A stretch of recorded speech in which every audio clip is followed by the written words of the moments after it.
বাংলাদেশের একসময়ের সবচেয়ে বিতর্কিত দল জামায়াতে ইসলামী আবারও আলোচনার কেন্দ্রে। তবে এবার আলোচনার উৎস দেশের অভ্যন্তরে নয়, বরং প্রতিবেশী দেশ ভারত ছাড়িয়ে যুক্তরাষ্ট্রেও।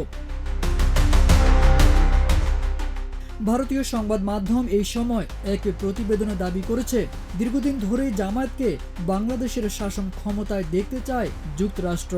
তাদের এই অবস্থান নতুন নয়, বিষয়টি নিয়ে তাদের কোনো লুকোচুরিও নেই। তাদের কথা, 85% মুসলমানের দেশে জামায়াত ক্ষমতায় আসলে ক্ষতি কি?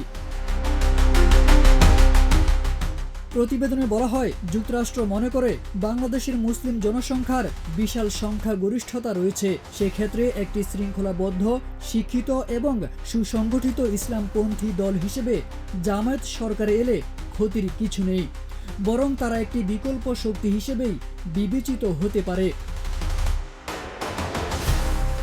এই বিষয়ে বাংলাদেশে দীর্ঘদিন দায়িত্ব পালন করা মার্কিন কনসুলেটের এক কূটনীতিকের বক্তব্য উল্লেখ করা হয়েছে প্রতিবেদনটিতে। কূটনীতিকের মতে, জামায়াতের প্রতি যুক্তরাষ্ট্রের সহনশীল মনোভাবের পেছনে 5টি মূল কারণ রয়েছে। 1. তাদের নেতারা উচ্চ শিক্ষিত, বাণিজ্যিকভাবে অত্যন্ত সফল। 2. তাদের আচরণ খুব ভদ্র, সভ্য, কথা বলা যায় তাদের সঙ্গে। 3. তারা ফেলে আসা ইতিহাসের কোনো একটি সময়ের ভিন্ন পদক্ষেপের কারণে বাংলাদেশের শাসক দলের হাতে নির্যাতিত ও মানবাধিকার বঞ্চিত। 4. জামায়াত গণতান্ত্রিক ব্যবস্থায় বিশ্বাস করে। এবং 5. ইসলামী শক্তি হলেও জামায়াতিরা তালিবানের মতো পিছিয়ে পড়া নয়, বরং প্রগতিশীলই বলা যায়।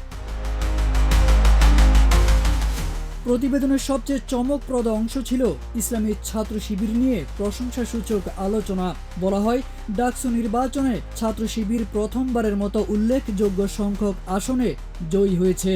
এতে প্রকাশিত হয় একদল ছাত্রীর অভিমত, যারা জানান শিবির জামায়াত না পাকিস্তানি সেটা দেখার বিষয় না। তাদের কাছে গুরুত্বপূর্ণ তাদের আচরণ, ব্যবহার ও সম্মানবোধ। তারা অশালীন কমেন্টস করে না, রাস্তায় হেনস্থা করে না, বরং সাহায্য করে, সহানুভূতি দেখায়। আমার কাছে মনে হয়নি কোনো ধরনের নারী বিদ্বেষী কথা বলেছে। আমি ব্যক্তিগতভাবে এর মুখোমুখি হইনি এবং আমার আশেপাশে কেউ এখনো পর্যন্ত আমাকে এমন জানায়নি যে তোমাদের ডাকসু শিবিরের অমুক ভাই বা তমুক বোন এরকম কিছু একটা আমাকে বলেছে। মানে ইশতেহার দিচ্ছে, আবার ওই ইশতেহার অনুযায়ী হচ্ছে যে কাজও করছে, উদ্যোগ নিচ্ছে। তো বিষয়টা হচ্ছে যে আমার কাছে খুবই ভালো লাগছে। আর আমার হচ্ছে যে পছন্দের প্রার্থীকে আমি ভোট দিয়েছি। আর আশা করছি যে তারা মানে বিগত আগামী দিনগুলোতে হচ্ছে যে স্টুডেন্টদের কল্যাণে হচ্ছে যে কাজ করবে।